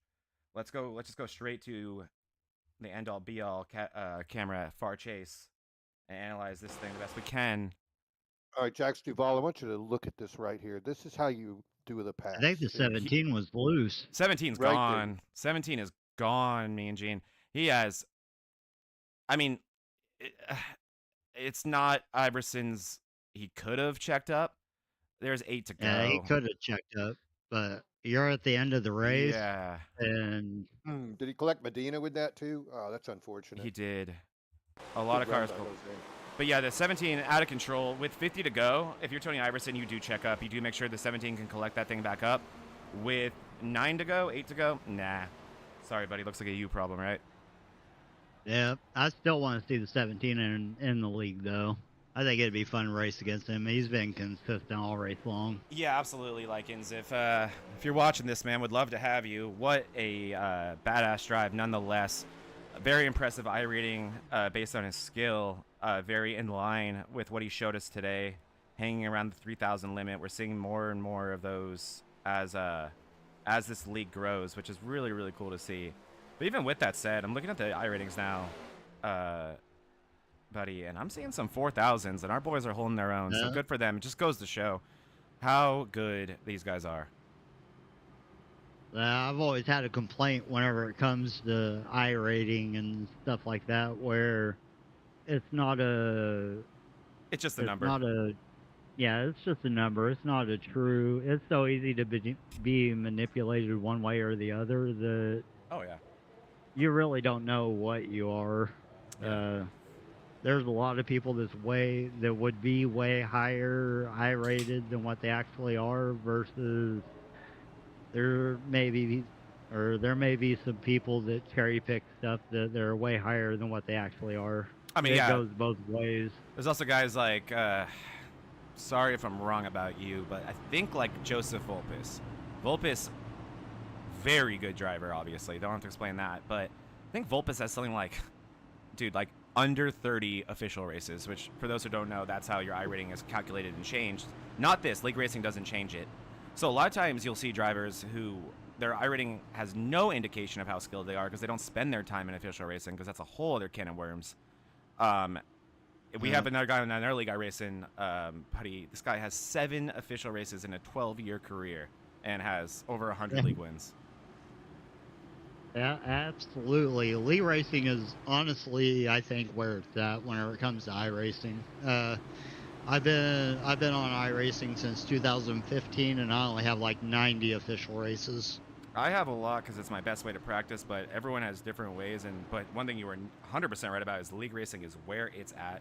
And this right here is why 5 to go, all MRL regulars making up the top, almost the top 6. And I'm going to go ahead and call Dalton Geyer one of them, as he's one of our MRL Thursday guys, and now joining us on Mondays. But here we go. Tony Iverson with the lead, trying to get a run on Jack Sanders. And again, look for that 36 of Dalton Geyer. That's who I think will probably come out of here the best, buddy. We've seen that outside lane struggle time and time again, and what do we know? Lo and behold, there goes the 36. Nice run, but very loose. Has to get underneath him. Come on, Dalton. 4 wide. 3 wide on that. 4 wide Make on it the 4. backstretch here. Can I be nervous now? Yeah, you can. Dalton Geyer bails out of it a tiny bit. Oh. Wow, this is intense. I'd be shocked if this is our only restart. Geyer having a hard time gathering it up. Problems in front of him. They saved it. So far, so good. Oh, that's Garen. Oh, no. And there's the caution. There's the caution. That yellow car. Do you know who that was? That car, I was having issues way before. Who is that? Is that Bev? No. We'll learn. I will learn. But let's take a look at the last crash. I cannot tell you how many times I've seen David Owens' name. Oh, God. All right, here we go. We got the 12 of Picklemeyer, and I think this is going to be another loose situation, isn't it? Unless the 11 hits the wall and comes down. I see smoke in front of him. So I'm thinking we're about to have... Yep. Oh, there's the jump scare. Medina again. The 17. Oh, no. Oh, no. 17 loose on cold tires. Potentially, yeah. I could definitely see that being it. Let's take a look. That's definitely where it all originated, isn't it? Yes, it is. Oh, no. Oh, no. Iverson again. You can't be serious. Again. Take it away. Talk about your teammate here. Didn't it? Yes, he did. Well, okay, so the 17 Actually, got we'll the see lead back, here. which is unbelievably impressive. He had just lost it. And did he get... feel like we're watching the same wreck again. This has to be the same wreck. I think so. Close to it. Iverson tried to take the inside. Yeah, I think I'm looking at the wrong wreck, embarrassingly. Nope. Am I not? Nothing. I think it's the wreck that happened this time, but let's see. I can't tell from the angle. I can't either. A lot of cars entering the pits now. Brandon Guerin, it looks like maybe calling it a day. Well, folks, I don't know. Something happened. New leader, Let's see. Tony Iverson. It was not the 17 in Iverson again, though. I accidentally pulled up the wrong wreck, and it looks like the person in that last wreck, which was Guerin's, in the pits, which is causing me to have issues with showing it to you guys. Let's see, I'll try. Oh, here we go. Here we go. No Tony Iverson and the 17. All right. Thank goodness. I was about to be scared for my teammate. So it was Sanders. That was the yellow car. Watch that 25 in the top left of your screen. That's where I think this whole thing's going to originate. Way off the pace. He got into the wall at a 4. Doing his best And to they end keep up his 3 line. wide, it looks like. Yep. Guerin not with a ton. And they just... Guerin coming up the track. That one could have been avoided. It looks like the 25 started to come down a little bit. Mm-hmm. From just my assumption from that angle. That's an ugly one. And Dalton Geyer, man, he lost so many spaces on the restart. Probably on old tires. Now would be a great time to put on the last set if he has it. Those two still together. Swingle like, guys, figure it out. That's just ugly. Yeah. We'll move on from that. All right. So this field is getting, like, we started with the biggest field in MRL history, and we certainly don't have that anymore. Tony Iverson, Michael Mata, Jack Stovall, and Joe Volpis will lead us to the green flag. Looks like freshest tires belong to Volpis. I think it looks like it's going to be a green-white checker, possibly. Should be, yeah. 3 to go. This will be a green-light checker. Good call. First to 3 looks if like necessary. Looks like a remake of the end of last season. Doesn't it? Doesn't it? Some things never change. And Jax is right up there. Yep. So we got a lot that can happen here. And I'm sorry, newest tires based on my laps or based on my data here will be Michael Mata in the 16. 13 laps newer than Iverson and Duvall. On the same situation as him will be Volpis and Owens. And then Geyer still. He must not have tires left because he did not bring that thing back in. I think Mata has it if he can get around Jackson, Tony. And he has that great restart position that we talked so much about today. Look for Mata to come out of turn 2 in second place. Here we go. Oh, uh-oh. Did Jax just... Green flag, we just lost him. We just lost Jax entirely. There he is. He's back. Okay, Duvall's back. Not... What amazing timing for that to happen, right? Oh, my gosh. Here we go. Right. Green flag. Mata clears Jax into the corner. And I think Mata's going to get the run here, even though he's on the bottom, but he has the fresher tires. Yes, going he does. Take Tony to the inside. Whoa! Outside. That was insane by Mata and Iverson. That was so cool. That was so cool. They're Here we to go. block and take over. And we're gonna get in the white flag. They're gonna touch. Not enough to bring one over. White flag. Next flag ends the race. Jax Duvall's internet cannot figure out what the hell it wants to do as he just comes out of nowhere. Mata to the bottom. Here we go. Oh, Duvall's loose. Duvall's loose. Around goes Duvall. Collected by Volpis. Volpis around. It's going to be a 2-man race between Mata and Iverson for the win. Mata once again trying to find the run. Great blocking by Iverson. Iverson to the bottom. He has done a masterful job. Got it. I think so too. He did. Yep. Tony Iverson back with a vengeance. Put some respect on the name. Iverson did not make the championship race last year, and he told us that he was coming back, and the paint job wasn't lying. He's wasted no time. Preseason race. Tony Iverson, the winner. Congratulations, Tony Iverson. How about that, buddy? That was a hell of a race there at the end. Let's see, Mata not upset with Iverson, giving him the friendly butt tap, and that is awesome because that was badass driving between two badass guys. They were both trying to pull it out of the cards and block and get the momentum. Yeah, I mean, just textbook mile-and-a-half racing. Tony Iverson, as far as tires are concerned, should not have had anything from Mata. and just used air and blocking to his advantage to make sure he came out of here the winner.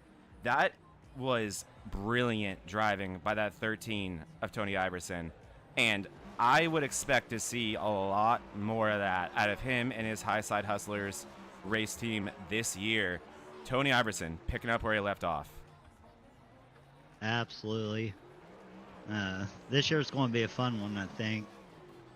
Oh yeah, I mean, if that's any indication, we're just gonna get spoiled more and more, aren't we? What'd you think of that, Mean Gene? I'll tell you what, that was an amazing finish here. Tony Iverson getting the job done what he didn't do last year, but this time, you're right, it looks like he's back. He's going to wear an all-black outfit, black hat, black glasses, black sunglasses, and I think actually when he won that race, we heard the communication. There he is. He's just evil man laughing. I think that whole team is going to be something to deal with. You know, David Owens running with Gulf Coast Racing for so long, he lost a lot of those teammates on Mondays. They mainly run more of the Wednesday series. So to see now Sully team up with Owens and then Iverson, who won today, going to be a powerhouse. They're still going to have to deal with some other guys. MC Motorsports is going to be back full effect. I think the M&M boys hooking up with Jack Sanders. We're going to see that team as well. So really, the future just looks bright. Some of these new guys coming in, I hope we can reach out to Lycan. Love to see that guy come in and get him some teammates also to work with. You know, an Iverson-Lycan rivalry would be wonderful. You know, Lycan's first time out here with these guys. You know, his front bumper comes out of that thing unscathed, and he only really has that mark on that back bumper. Just that whole race, really good. Vegas, wide open race, and we got some super speedway effect out of it. And then at the end to see the individual effort of these guys. And watching Mata, one of the fastest guys last year going into the playoffs, swerving left and right with Iverson. That looked like the Blue Angels or the Thunderbirds flying in the sky doing some really crazy maneuvers. Surprised they didn't actually get into each other and have some accidents. So that was so cool. That reminded me of like some Indy 500 type stuff. Yeah. Those cars are half the size and twice the tires. Yeah, here we are on these stock cars, just watching these fellas open that thing up. Hell of a race, man. I'm so glad I got to come in and see the end of that. Yeah, super stoked you got to make it, Mean Gene, and man, stoked for another season with you. It's gonna be a blast. And buddy, thanks for joining us. And let's talk to a few of our top finishers here today. Let's start off with, oh man, Michael Mata. We got you here. Hey. Yo, what's going on, man? What a finish that was. So, to start it off, did you have 13 lap fresher tires? We had pit data, but not tire data with us. So, what was the tire situation there? And take me through those last 2 laps. That was awesome. Oh, yeah, I was hoping for that to happen. When I fell in like lap 50 all the way to the back, I just didn't take tires with everyone else to have an extra set. And it paid off. But Tony played great defense. It helped that there was a blinking car on my outside. I had no idea where he was. I think it was Jack's, but it is what it is. Yeah, no, I tried to duck to his inside there just to get out of his mirror to confuse him. And when I went back up to get in the racing line, he jumped down, and I was like, well, guess I'm entering on the top. That was a crazy moment there. Like, I'm sure you just heard it. That reminded me a lot of like the type of stuff you get to see like at Indy with like just such sharp moves and oh my goodness, just unbelievably intense. So another season here. I believe you're full-time this year, are you? I'm full-time, but I'm not going for the championship because I right, you have be here conflicts. for the race. Okay, yeah. So trophy hunting this year. Yeah, and I don't know if they'll let me do like team standings, but I'll be there for that too. I think they definitely will. No reason not to, especially because I think that goes the whole year, you know, like Winston style. But yeah, take me through what you're looking forward to this year. I mean, an awesome season last year. Definitely collected some trophies, showed consistent speed. What'd you think of the new faces here today, and what this year could potentially look like for you? I mean, it's awesome. They all race clean. I mean, like you said during the broadcast, I mean, most of the accidents are just racing deals, so I hope a lot of them come. They're fun to race, especially the Al Likens guy. He's fast. Yeah, he is. Yeah, he is. That was intense. Yeah, we picked up right where we left off. I mean, this league is something else. We really did, man. We were just saying that. My buddy was saying as we went to the white flag, it's like, this is giving me vibes of the championship race. I'm like, it really is. It's pretty crazy. We definitely are, and couldn't be more happy about that. And I mean, can't complain about an even bigger field. So that's awesome. Thanks for being here again, Michael. Anyone you want to give a shout out to? I got to shout out the guys was running with all night. I mean, Tony, David. I mean, Volpus was there all night. I mean, all the regular guys, the new guys, put on a great race. Nothing crazy. Not a bunch of cautions like you'll get sometimes with these recruitment races. So I got to shout out all these guys. Just a fun race. Yeah, and, you're not. Of course, the guys put it on. And you guys too. Oh, thanks, Michael. And yeah, you're not wrong about that. Recruitment races can get ugly. So yeah, that was an awesome one. I loved it. Congratulations on the second place, man. Awesome race, and can't wait to be watching you all year. Talk to you soon, dude. No, yeah. All right. Well, you want to go ahead and ask David Owens some questions, buddy Solly, since he wants to be in here? Oh, yeah, David, are you in here? He finished third. How the hell did he do Yep. that? He did end up finishing third. All right, I so didn't he's see how supposed to it be. happened, but We got you, Well, Owens. There we go. I'm here. Take it away, buddy. Got to hustle for that third place. yeah. We saw it you was a fun collected race. in a couple. We saw you collected in a couple different incidents that looked like you got snapped loose off the exit and went through the infield. So, we wasn't really paying attention to too much. So, how did you come back from all that? Had an extra 2 sets of tires in the pits. I didn't take them on that midway caution or whatever. I was like, I'll just hold on to these, and I just looped it coming out of 4. It wiggled, and you know how these sections are. It's on edge. So once they wiggle, if you can't catch it, it's just you're along for the ride. So did that, got a fresh set of tires, then everybody was out, so had to bind my way through there. So just playing with some strategy before the season starts and seeing what I can get away with, what I can and can't do, and why not try it here? Absolutely, this is the best chance to do it. What is your premonitions for the next season, or what is your goals for the next season? Well, the goal is to get at least 1 win. Can't go winless again. So break out that magic horseshoe right there, and we're gonna get rowdy this season. Sounds super exciting. Is there anyone that you want to give a shout out to? Oh man, Beverly, Volpus, everybody that puts this league on week in and week out with us. You guys in the booth. I know you're not a regular up here, but you helping get the broadcast going. Zach and Mean Gene every Monday night, just getting this going. And looking forward to a season with teammates here with you and Tony Iverson. We're gonna hustle this league, I think, this season. Boo. So that's what I'm looking forward to. Yeah, I think it'll be a super fun season coming up. Hopefully surgery don't knock me out of it, but we'll see. We'll be here waiting for you. Well, thank you so much, David. Congratulations on the third. I don't know how you do it, man, but congratulations. And looking forward to another season with you in the Cup Series and in every league, man. Thank you. Yes, sir. I'm ready for the trucks as well. Yes, sir. See you out there, man. Can't wait. This Thursday. Don't miss it. I won't. All right, I got 2 more interviews for us. So I'm gonna sneak in a quick one before we get to our boy Tony. Dalton Geyer. I just want to talk to one of our new guys because this is a new guy, but he's a Thursday regular, and we haven't been able to bring over the broadcast of Thursdays the way we'd like yet. So we haven't gotten the chance to talk to this guy very much. But what an awesome showing from the 36 of DDI Motorsports, Dalton Geyer, a regular, like I said on Thursdays, a awesome driver, super quick. Tell me about your first Monday night experience, Dalton. How much fun did you have out there? No favoritism at all in that intro. Thank you. None whatsoever. Yeah. It was loose. It was loose all day. Well, at least on those restarts at the end. Just that one where I ended up in that predicament 4 wide and then kind of bouncing all over the place. I just couldn't find the grip anywhere. After about after about 10 laps at any point, it was just wrecking loose, and I was just kind of having to throttle control it around there. But I will take pride in the fact that I still had that quick repair in the bank. I did not have to use that quick repair. Wow. You Yeah. might be the only one. You legit might be the only one, Dalton.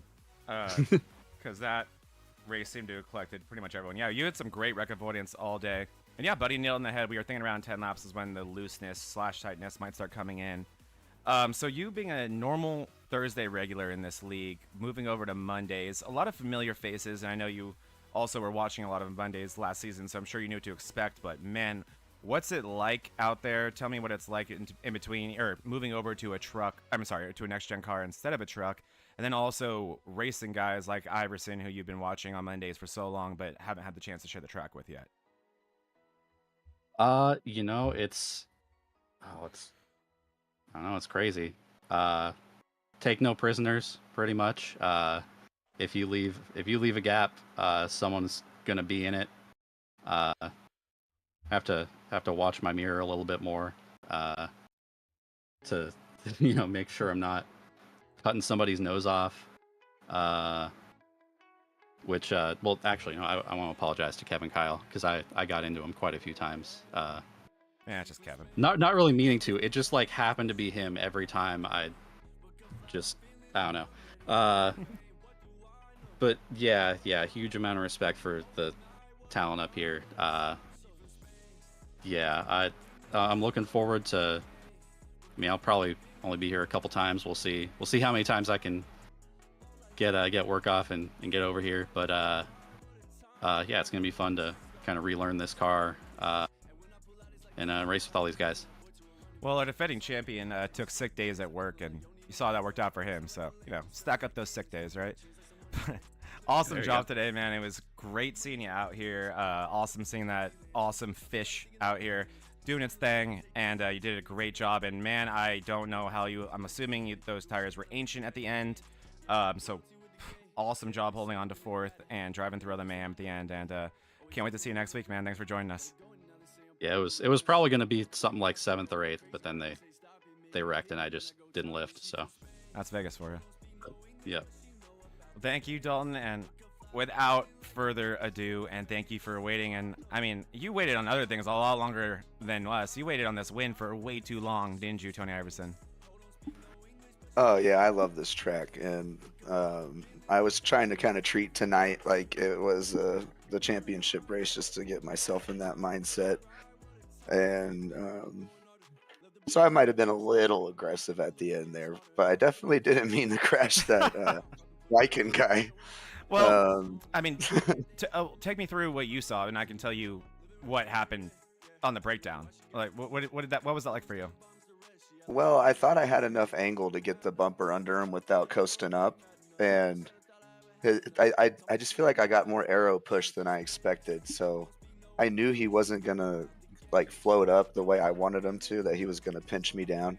And I also knew that once I got by him, it was over for him. So he was gonna try to race me. So I mean, it probably looked like I wrecked that guy, but I definitely didn't do it on purpose. Well, you'll be happy to know that he was out, or that car was gone far before you got to him. He was unbelievably loose around, I'd say like 10-20% into entry. And the thing was, it was going around. We speculated that you saw it and it was too late in the race to check up, so you just drove through him. But it was that 17 had driven his ass off, and that was what that was. It looked at first glance like an aggressive, racing incident where two cars came together, potentially something too aggressive. But yeah, you should be happy to know that I doubt he was too upset with you. That car was completely out of control on entry. But nonetheless, you guys put on a show. And then again, with Mata at the end, some awesome blocking and awesome racing. I think Mata with a pretty big tire advantage. So tell me how you were able to hold him off and what your strategy was on that last restart. Oh, I thought either him or Vulpes was going to get me for sure, because they had like 13 or 14 lap better tires. So I knew I was going to make it, hard on him. But I also knew that if a bumper got inside, then I would, just try to race. And Yeah, there was that car that blinked in and blinked out, and Yeah. I saw it affect him, so that kind of sucked. But I think we would have had a whole different last lap had that not happened. But yeah, no, it was super fun, and yeah, shout out to him too, because he definitely had the speed to just put it into my bumper and move me out of the way, and he went to race me instead. So Yeah, that was super cool. That was a great show that you and him put on, and that was Jax the Ball, which I've never even seen him have connection issues, but out of nowhere, the second, I'm not even kidding, Tony, like the millisecond you guys go green, he disappears, and then he disappears again for like half the white flag lap. So yeah, that was brutal to have to deal with. But okay, 2 questions before I let you go here. One, that those insane sexy ass moves that you made at the end there with Mata, those crazy backstretch moves he made, were those, this is more about just curiosity, was that air blocking or trying to screw up his entry angle and not give, and just kind of make it unpredictable the last second for him to where he didn't know where to enter? And then secondly, I mean, dude, the paint scheme. The paint scheme. Is the paint scheme a message about last season, or do you just happen to have the most intimidating paint scheme we've seen in a minute? The paint scheme's totally intentional. I feel like I'm joining the dark side, and yeah, shout out to David Owens and Buddy on that one. They put their efforts together and helped me bring a vision to life, so that was awesome. But yeah, I was just trying to manipulate the arrow in a way that he's either gonna take the line he wanted and have my dirty air, or he's gonna have to go somewhere else. And that's the only way I felt like I could compete with tires that were that much newer than mine, like, because that's where he's gonna gain all his speed is through the corner. So I figured, make that corner as unpleasant as possible and see if I come out at the end. But Brilliant. yeah, a lot of it is like happening in the moment as well. Like, I know I'm gonna make it hard for him, but I don't know what I'm doing until I'm doing it.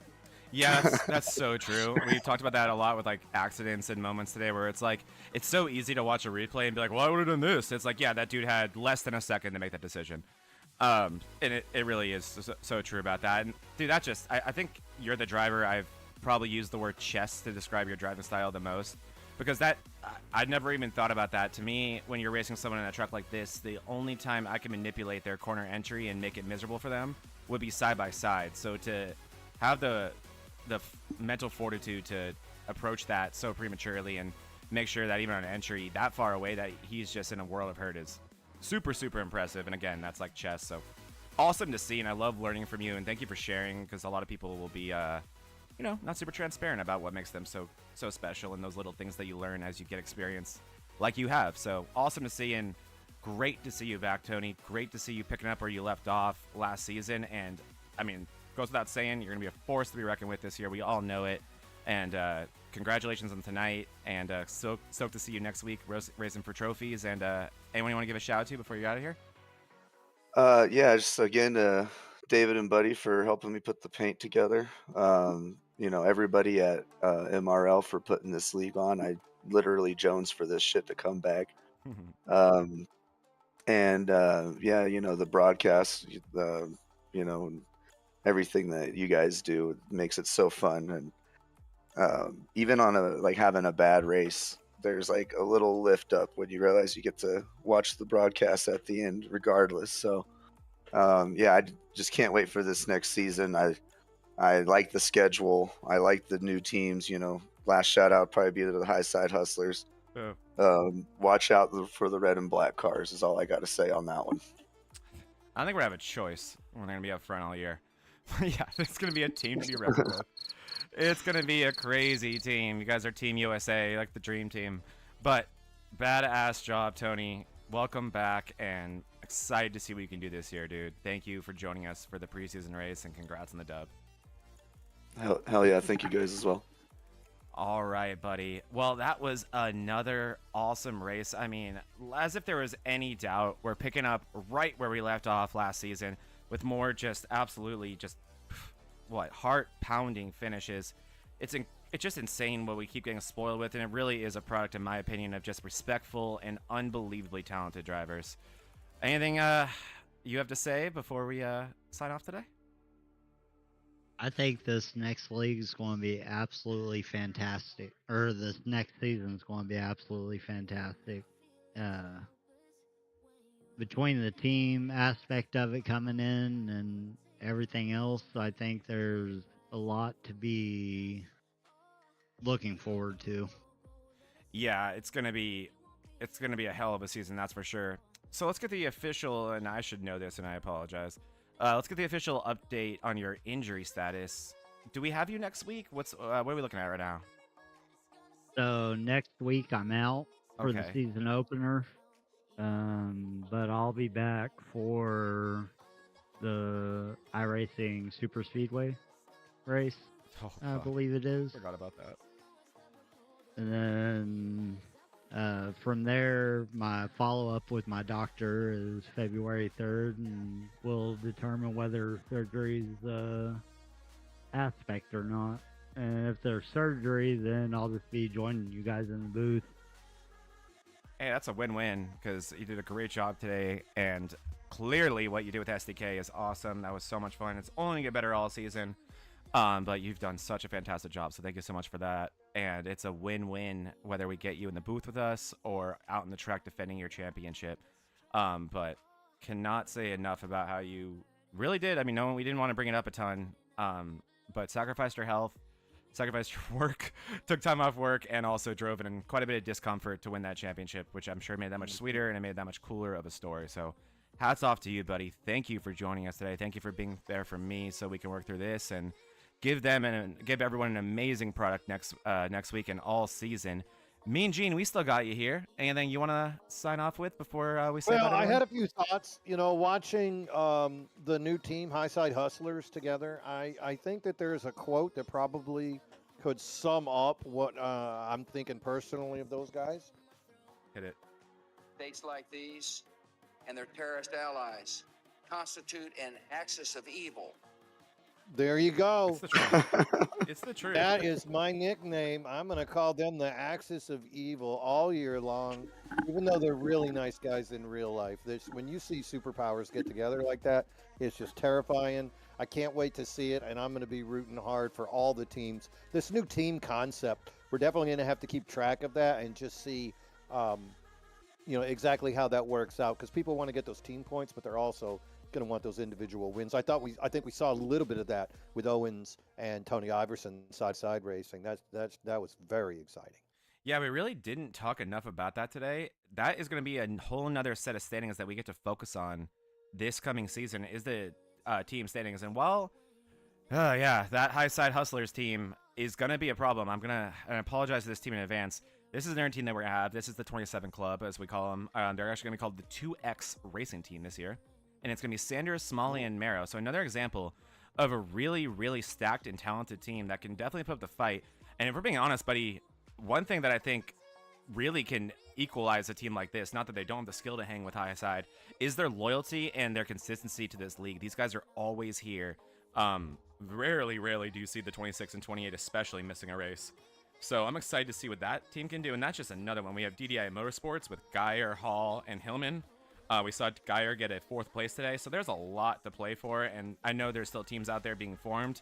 Anyone out there looking for another teammate? Jose Medina, I believe, is still a free agent. That is a crazy free agent to be available. Scoop him up if you have room on your team. He is too talented to not be in a team, but that's going to be a lot of fun to keep up with this year.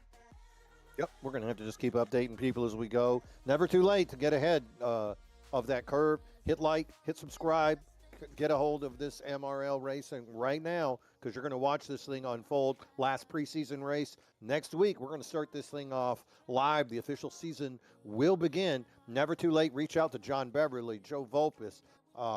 Reach out to David Owens. See what you can do about getting to be a part of this league, and we'll see you on the track. That's all. Mean Gene out. Yes, sir. Thank you all so much for an amazing day. Thank you, Buddy Solly. Thank you, Mean Gene, for joining us. It's always a pleasure to hear your voice, and I cannot wait to see y'all in a week's time. MRL broadcasting on YouTube every Monday night. Catch us here. We cannot wait, guys. We'll see you soon. Bottoms up and hammer down. All you need to know is that we're holding on. We rise up from